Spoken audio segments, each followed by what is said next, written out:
Oke, baik. Untuk materi pertama itu faktor-faktor penyebab korupsi. Yang pertama adalah politik. Perilaku korup seperti penyuapan dan politik uang merupakan fenomena yang sering terjadi. Yang kedua, hukum, meliputi aturan yang diskriminatif dan tidak adil, perumusan yang tidak jelas tegas. Yang ketiga, ekonomi. Salah satu penyebab terjadinya korupsi adalah rendahnya gaji pegawai. Terus yang keempat adalah organisasi, memberi andil terjadinya korupsi karena membuka peluang untuk kesempatan untuk terjadinya korupsi. Penyebab korupsi dalam perspektif teoritis. Salah satu teori korupsi menurut Jacques Boulogne-Ghon, teori menyebutkan bahwa faktor penyebab korupsi adalah keserakahan, kesempatan, kebutuhan, dan pengungkapan.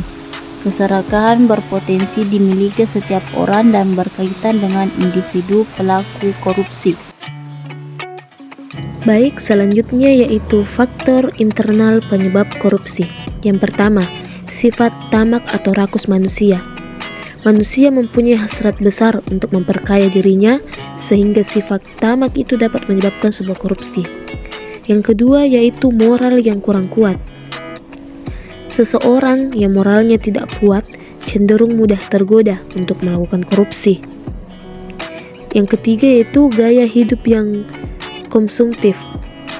Perilaku konsumtif bila tidak diimbangi dengan pendapatan yang memadai akan membuka peluang terjadinya sebuah korupsi. Faktor eksternal penyebab korupsi. 1. Aspek pemahaman masyarakat terhadap korupsi. Hal ini dasari karena masyarakat tidak sadar kalau terlibat dalam korupsi atau menjadi korban utama dalam tindak pidana korupsi. 2.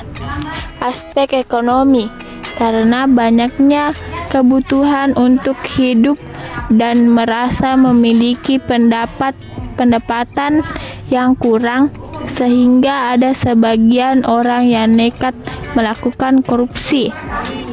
3. Aspek politis. Ini dilakukan karena memiliki jabatan atau kekuasaan yang tinggi di pemerintahan. 4. Aspek organisasi.